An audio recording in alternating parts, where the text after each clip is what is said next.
You know, it confuses me a lot when this movie came out the same year as Spider-Man 2.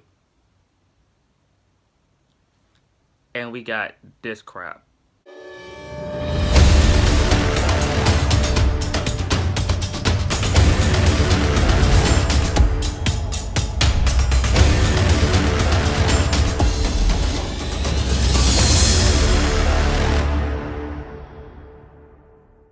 Blade Trinity, guys. Welcome back to my series of Marvel reviews leading up to Infinity War.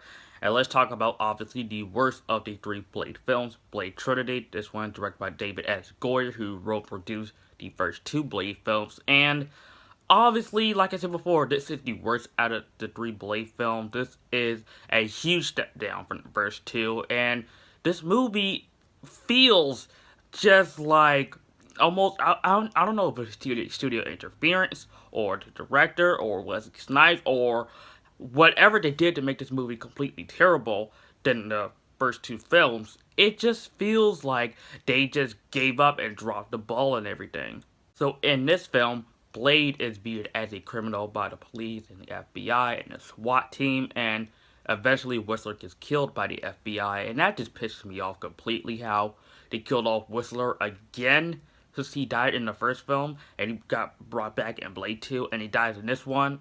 I'm like, come on now. Anyways, Blade teams up with the Night Stalkers played by Jessica Biel and Ryan Reynolds. Ryan Reynolds is Hannibal, Jessica Biel is Whistler's daughter, and they have to team up to fight Dracula, or Drake, who is his human name in this film. What really worked about the first two Blade films is the simplicity of it. Blade is a half human, half vampire. He had to fight vampires. The end. That's the first two Blade films in a nutshell. Of course, blood and gore and cursing. This film, not only is the plot bad, it is boring, it's overcomplicated, and I got lost interest completely in this film.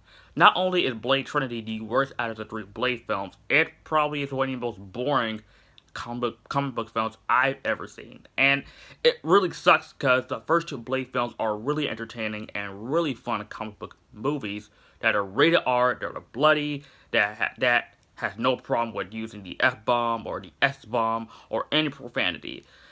This film, it feels like a direct-to-DVD sequel. That's exactly what this film feels like. It doesn't feel like a film that was released in theater in 2004. It feels very cheap, and the effects when the vampire turns into debris, when every time Blade or the vampire hunters kills them, the effects are a huge step down from the first two films. Even from the first Blade film, which don't have good effects.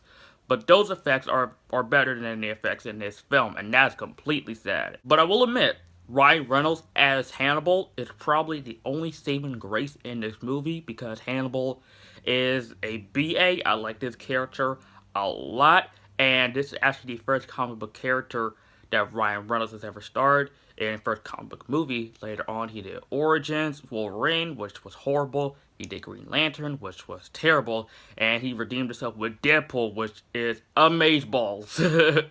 But yeah, Ryan Reynolds is probably the only good thing coming out of this movie.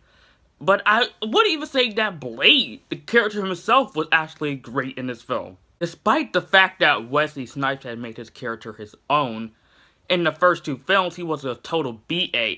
In this movie, he's a complete joke. He's out doing stupid one-liners, which he's done in the first two films, but the one-liners were actually cool, and they actually fit well with the situation. And at times, he felt incompetent compared to, like, Whistler's daughter and Hannibal when it comes to the action scene, because they're doing most of the butt kicking most of the times, while Blade, I don't know what he was doing. Like, Blade compared to those two, he seems so incompetent. Like, this is sad because this is a character that I have started to love from the first two films, and seeing him in this movie is a huge downgrade for Wesley Snipes. And I've heard that during the production of this film that Wesley Snipes was a monster to work with, and Patton Oswalt, who's also stars in this film, said that in an interview that Wesley Snipes was a monster to work with. He was horrible on set during the production, and he didn't respond to his name. He only responded to Blade himself and other crazy stuff that went on during the set of this movie. The production history for this movie is insane, guys, so I'm not gonna get into that. And as for Whistler's daughter, all her character is that she's Whistler's daughter, and she needs to listen to her MP3 player while fighting. And let's not forget Pac-Man the vampire dog. Ugh. Alright, now let's talk about Drake, or Dracula, or whatever you want to call him in this movie. Not only is this one of the worst comic book movie villains I've ever seen, this is one of the worst, one of the most pathetic, and one of the most terrible Draculas I've ever seen in film. Like, this Dracula, like, his motivation isn't really all that clear. Like, when he turns human, he isn't that intimidating. His design when he turns into Dracula is laughable. He looks like the devil from Legend, Tim Curry. And his... Did I mention they show vampire vibrators? Why, David S. Goyer? Why? Honestly, guys, I'm so fed up with this movie that I don't know what else to say about Blade Trinity other than this movie is horrible, and it's a pretty terrible send-off to the Blade character.